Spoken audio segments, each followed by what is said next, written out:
Hello दोस्तों, नमस्कार। आपका डीपीएस न्यूज चैनल में स्वागत है। आज 1 अप्रैल दिन मंगलवार है। 1 अप्रैल से जुड़ी बड़ी खबरों को बिना देरी करके आइए फटाफट देख लेते हैं।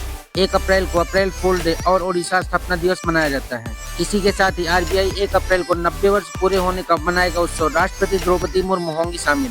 भारतीय रिजर्व बैंक आरबीआई 1 अप्रैल 2025 को मुंबई स्थित अपने मुख्यालय में अपनी स्थापना के 90 वर्ष पूरे होने का उत्सव मनाएगा। इस अवसर पर देश की राष्ट्रपति द्रौपदी मुर्मू, केंद्रीय संचार मंत्री ज्योतिरादित्य सिंधिया, महाराष्ट्र के मुख्यमंत्री देवेंद्र फडणवीस और आरबीआई गवर्नर संजय मल्होत्रा कार्यक्रम में शामिल होंगे। इसी के साथ ही आज की अगली खबर पर नजर डालते हैं। पूजा स्थल कानून में जुड़ी याचिका पर सुनवाई आज। यह निर्देश देने की मांग। सुप्रीम कोर्ट पूजा स्थल विशेष प्रावधान अधिनियम 1991 के एक प्रावधान की वैधता को चुनौती वाली याचिका पर मंगलवार को सुनवाई करेगा। सीजेआई जस्टिस संजीव खन्ना व जस्टिस संजीव कुमार की पीठ इस मामले में सुनवाई करेगी। यह प्रावधान किसी स्थान के धार्मिक चरित्र को उसी रूप में बनाए रखने का आदेश देता है जैसा वह 15 अगस्त 1947 को था। हालांकि अयोध्या में श्री राम जन्मभूमि बाबरी मस्जिद से जुड़े विवादों को इसके दायरे से बाहर रखा गया है। 12 लाख तक का income tax free UPI credit card FD GST 1 अप्रैल से बहुत कुछ बदलने जा रहा है। आइए जान लेते हैं डिटेल। 1 अप्रैल से इनकम टैक्स के नियमों में बदलाव हो रहा है। वित्त मंत्री निर्मला सीतारमण ने 1 फरवरी को बजट पेश में 12 लाख रुपए तक की सालाना इनकम टैक्स को फ्री करने की घोषणा की थी। साथ ही नौकरी करने वाले लोगों को स्टैंडर्ड डिडक्शन के रूप में 75,000 रुपए की अतिरिक्त छूट मिलेगी। इस तरह उन्हें 12.75 लाख रुपए तक का सालाना इनकम पर कोई टैक्स नहीं देना होगा। यह व्यवस्था न्यू टैक्स रिजीम के लिए की गई है। साथ ही नई कर व्यवस्था के तहत टैक्स स्लैब में भी बदलाव किए गए हैं जो 1 अप्रैल 2025 से लागू होंगी। नया टैक्स सिस्टम डिफॉल्ट होगा। अगर कोई टैक्स पेयर 80C का बेनिफिट लेने के लिए ओल्ड टैक्स रिजीम के तहत टैक्स फाइल करना चाहता है तो इसे उसका अलग से विकल्प चुनना होगा। बचत खाते में मिनिमम बैलेंस रखना जरूरी है। अगर आप अपने खाते में मिनिमम बैलेंस नहीं रखते हैं तो आपको जुर्माना देना होगा।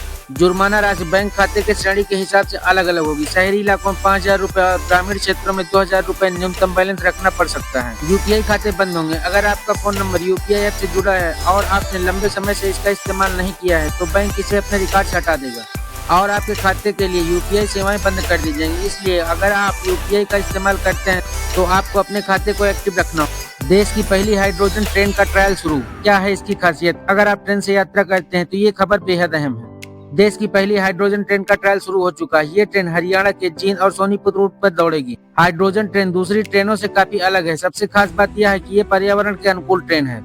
चेन्नई की इंटीग्रल प्रोडक्ट्स फैक्ट्री ICF ने इसे तैयार किया है। 89 किलोमीटर के इस रूट पर ट्रेन का ट्रायल शुरू किया गया है। यह ट्रेन 110 किलोमीटर प्रति घंटे की रफ्तार से चलने में सक्षम है। 1200 हॉर्स पावर की क्षमता वाली यह ट्रेन एक बार में 2638 यात्रियों को ले जा सकेगी। आज तारीख बता देंगे। कब ला रहे हैं बफ बिल और सरकार की तैयारी को लेकर क्या बोले किरण रिजिजू। बफ संशोधन विधेयक कब आएगा, इसे लेकर चर्चा का दौर जारी है। ऐसी खबरें आ रही हैं कि सरकार 2 अप्रैल को बफ बिल संसद में ला सकती है। इस बीच अल्पसंख्यक मामले के केंद्रीय मंत्री किरण रिजिजू ने रिएक्ट किया। उन्होंने कहा कि मेरी सभी से अपील है कि जब हम संसद में बफ संशोधन विधेयक पेश करने की तैयारी कर रहे हैं तो हमें सदन में बहस और चर्चा में हिस्सा लेना चाहिए। संसद के बाहर रिकॉर्ड संख्या में परामर्श और विचार विमर्श हुए हैं। इस बिल को लोकसभा में लेकर कब आ रहे हैं हम आज बता देंगे।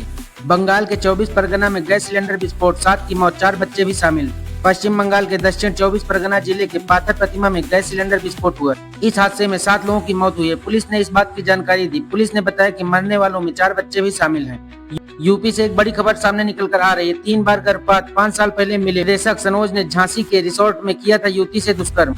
महाकुंभ के दौरान सोशल मीडिया पर वायरल हुई मोनालिसा को फिल्म में काम का ऑफर देकर चर्चा में आए निर्देशक सनोज मिश्रा ने झांसी निवासी युवती से यहाँ के एक रिसोर्ट में दुष्कर्म किया था। पीड़िता की ओर से एफआईआर दर्ज कराने के बाद आरोपी निर्देशक को गाजियाबाद से गिरफ्तार किया गया। इसके बाद इसका खुलासा हुआ। मुंबई से हार के बाद टूटा कप्तान अजिंक्य रहाणे का गुस्सा।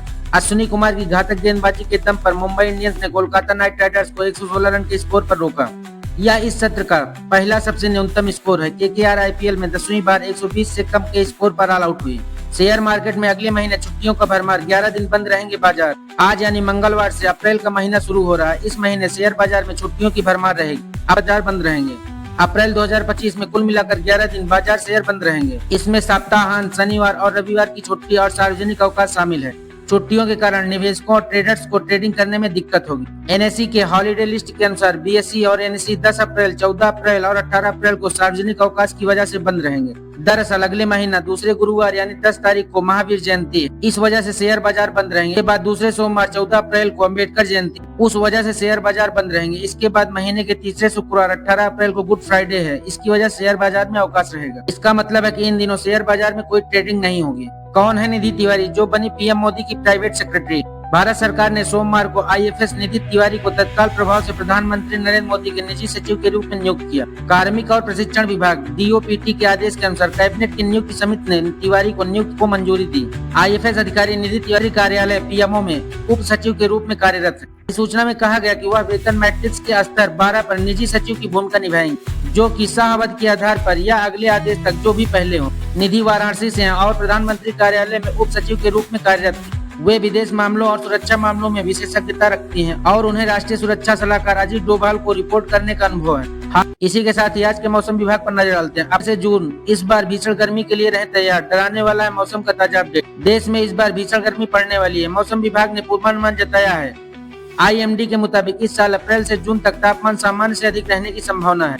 मध्य और पूर्वी भारत और उत्तर पश्चिमी मैदानी इलाके ज्यादा लू चलने के आसार हैं। इस बार अप्रैल से जून तक भीषण गर्मी पड़ेगी। खास तौर से यूपी, बिहार से लेकर हरियाणा, राजस्थान, देश के 16 राज्यों में भीषण लू भी चलने की भविष्यवाणी की गई है। इसी के साथ ही आज के सराफा बाजार पर नजर डालते हैं। देश में आज सोने का दाम 24 कैरेट के लिए 79,160 रूपए और 22 कैरेट के लिए 81,670 रूपए है और चांदी का दाम 1,09,000 रूपए प्रति केजी।